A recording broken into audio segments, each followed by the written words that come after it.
안녕하세요. 날마다 기막힌 정의 박주영 목사입니다. 오늘도 주님의 은혜와 평강이 여러분들과 함께 하시기를 기도하겠습니다. 우리는 계속해서 예수님의 산상수훈에 대한 말씀을 함께 나누고 있습니다.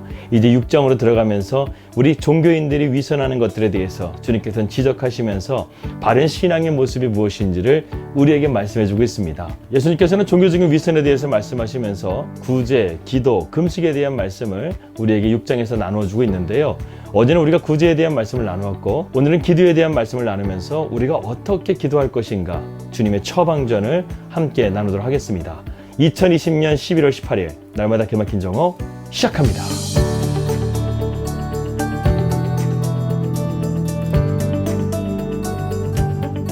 예수님은 계속해서 우리의 종교적인 위선에 대해서 말씀하고 있습니다. 오늘 두 번째 주제는 바로 기도입니다.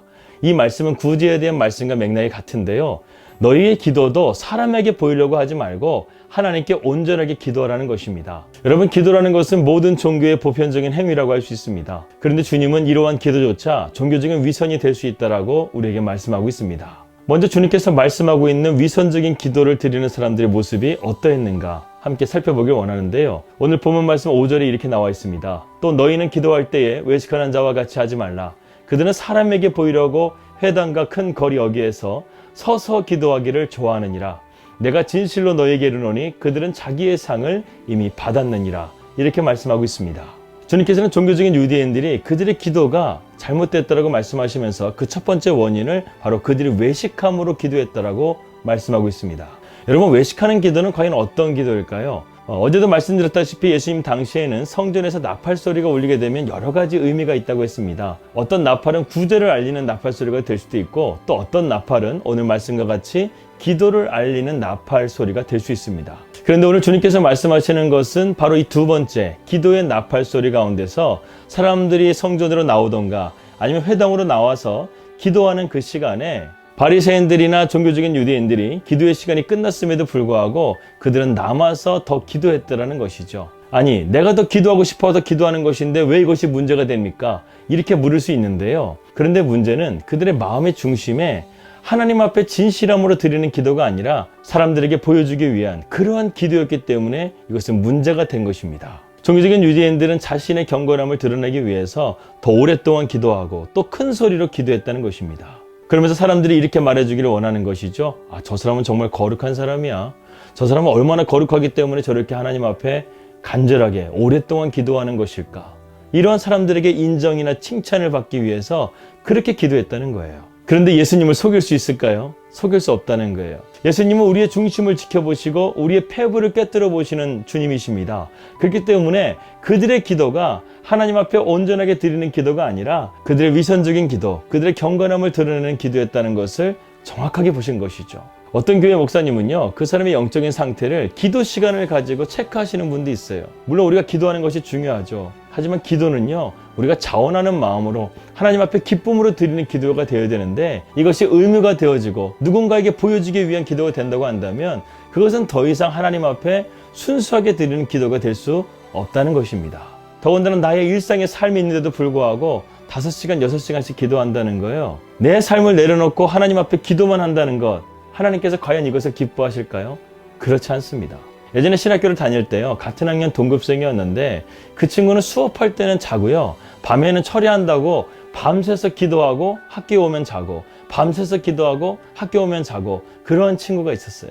저는 그것이 좋게 보이지 않더라고요. 주님은 산상수훈의 말씀을 통해서 우리에게 가르치고 있는 것이 무엇입니까? 우리가 믿음과 세상이라는 현실의 삶을 어떻게 하나님의 나라의 지혜를 가지고 당당하게 살아갈 것인가, 이 문제를 가지고 주님께서는 우리에게 산상수훈에 대한 말씀을 하고 있는 것입니다. 물론 기도는 좋은 것입니다. 또 어떤 특별한 기도는 우리가 작정하고 드리는 기도도 있어요. 하지만 그 기도가 내 삶 가운데 질서를 파괴하고 관계를 파괴한다고 한다면 그것은 건강하지 못한 기도가 될 수 있다는 것입니다. 무엇보다 중요한 것은 이러한 기도가 자기의 의를 세우는 기도가 되어져서 다른 사람을 정죄하고 다른 사람을 핍박하는 그러한 요소가 된다고 한다면 그것은 더욱더 잘못된 기도라고 할 수 있다는 것입니다. 그래서요, 기도를 많이 하시는 분들을 대체적으로 보게 되면요, 상당히 정죄를 많이 해요. 나는 이만큼 영적인 깊이를 들어갔다 왔어. 그러면서 자신의 의를 세우기도 하고요. 또 기도하지 않는 사람들을 상당히 무시하거나 인격적으로 그러한 사람들을 무시하는 것을 볼 수 있었습니다. 여러분, 기도의 목적은요, 우리의 의를 세우는 것이 아니라 하나님의 의를 세우는 것, 이 분명한 목적을 꼭 기억하시길 바라겠습니다. 두 번째, 기도에 대한 주님의 말씀은요, 우리가 중언부언 기도하지 말라는 거예요.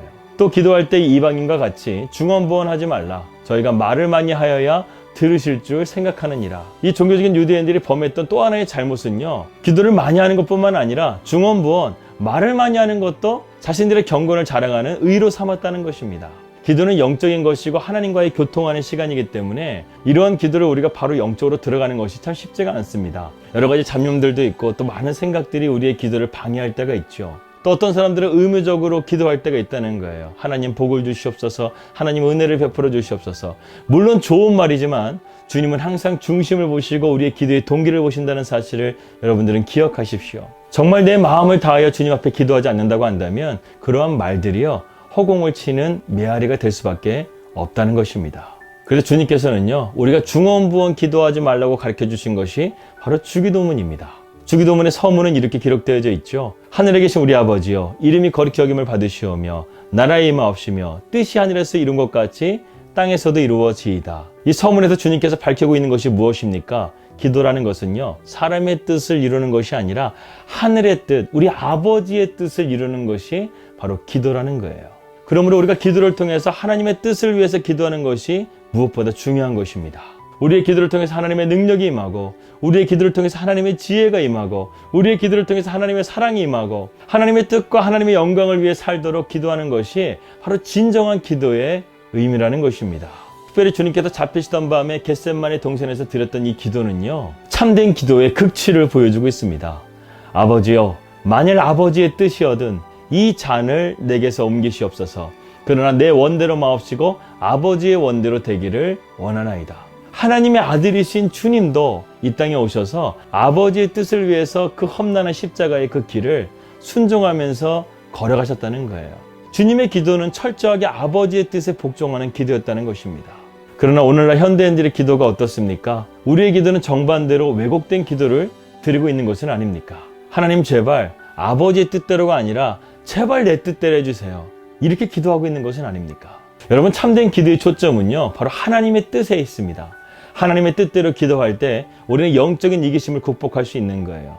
우리가 중언부언 기도한다는 것은 무엇입니까? 목적을 잃어버렸다는 거예요. 방향성을 잃어버렸다는 거예요. 자꾸만 나의 것을 바라보게 되니까 기도가 중언부언 하다가 결국에는 공허한 메아리가 될 수밖에 없다는 것입니다. 아무쪼록 우리의 기도가 주님의 뜻에 온전하게 순종할 수 있는 그러한 기도가 되기를 주님의 이름으로 기도합니다. 마지막 세 번째로 기도는요, 하나님과 나와의 그 관계 속에서 이루어지는 친밀함의 교제라는 것입니다. 여러분, 기도는 사람에게 보이려고 하는 것이 아닙니다.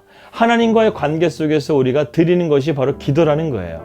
관계라는 것은 한 사람만 있는 것이 아니라 반드시 상대가 있고 일방적이지 않다는 것입니다. 그래서 기도는요, 아버지와 자녀와의 대화요, 또 신부와 신랑과의 대화, 이런 은밀한 사랑의 대화일 수도 있다는 것입니다. 그렇기 때문에 하나님과의 친밀한 교제 가운데서 우리의 기도는요, 상당히 깊다는 거예요. 나의 아픔, 나의 상처, 또 많은 어려운 문제들을 주님 앞에 간구하면서 기도의 자리로 가지고 나아가는 것입니다.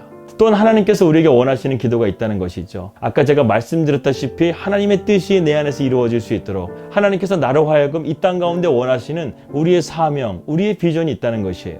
우리는 이것을 영광의 면류관을 붙잡고 달려가는 것입니다. 그런데 이러한 놀라운 기도가요, 위선이라는 유혹에 넘어져서 우리가 이러한 능력을 사용하지 못하고 세상 가운데 무기력하게 살아가는 그리스도인들이 너무나 많다는 사실입니다. 주님은 우리에게 주기도문에 대한 기도를 주실 뿐만 아니라 이 기도를 어떻게 하면 우리가 위선되지 않게 진실하게 드릴 수 있는지 또 한 가지의 팁을 주고 있는데, 그것은 바로 골방 기도라는 거예요. 은밀하게 보시는 주님 앞에 우리가 골방으로 가서 주님 앞에 기도한다고 한다면 주님께서 그 기도를 기쁘게 받으시고 하나님과의 깊은 교제 속에서 우리가 영적인 하나님의 은혜를 덧입게 된다는 사실입니다. 너는 기도할 때 내 골방에 들어가 문을 닫고 은밀한 중에 계신 내 아버지께 기도하라. 은밀한 중에 보시는 내 아버지께서 갚으시리라. 여기서 골방이라는 단어의 의미는요, 창고나 아니면 내실, 밀실을 말합니다. 그렇기 때문에 이 장소는 은밀한 곳을 가리키죠. 여기서 계속 반복되는 단어가 있습니다. 바로 은밀하다라는 단어예요. 신앙이라는 것은요, 은밀한 중에 하나님과의 깊은 관계 속에서 이루어지는 것입니다. 그래서 기도의 시간에는요, 우리가 온전히 하나님만 바라보고 우리가 기도할 때 방해되는 모든 요소들을 제거하고 나는 이 시간 가운데 주님만 바라보기를 원합니다. 주님만 생각하기를 원합니다. 주님의 뜻만을 기도하기를 원합니다. 이렇게 기도하며 나아가야 된다는 것입니다. 예, 맞습니다. 오늘 주님께서 우리에게 말씀하고 계시는 이 기도는요, 우리의 개인적인 기도에 대해서 말씀하고 있는 것입니다.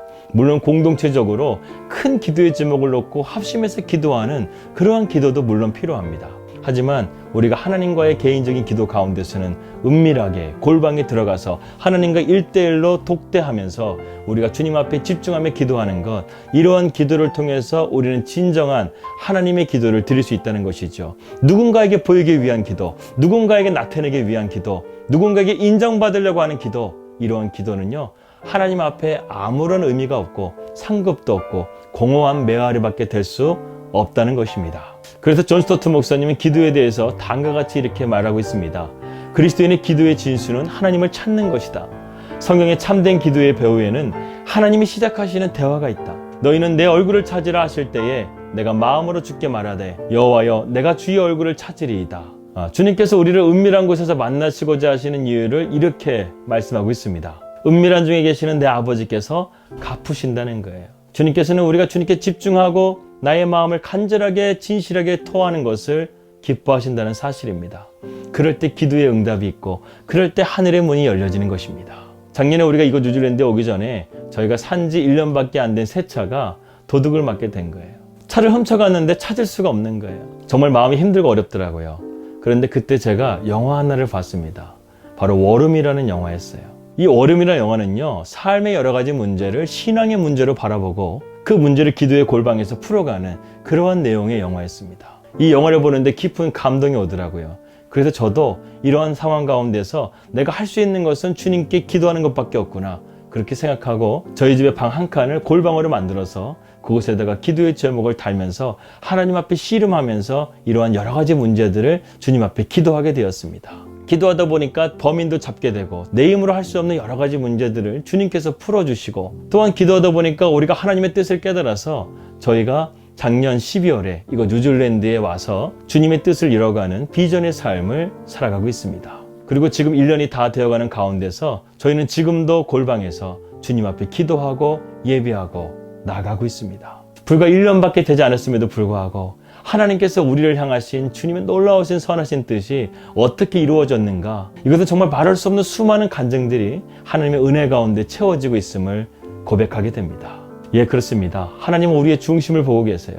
우리의 기도가 순수하고 정말 하나님께 온전히 향하는 기도로 나아갈 수 있다고 한다면 우리의 기도를 통해서 하나님은 우리의 삶을 변화시켜 주시고 어떤 문제나 상황 가운데서도 우리를 건져내어 주시고 하나님의 나라의 영광을 위해서 우리를 귀하게 사용하실 것을 믿습니다. 기도의 진짜 진수는 바로 은밀하게 계신 하나님을 찾는 것입니다.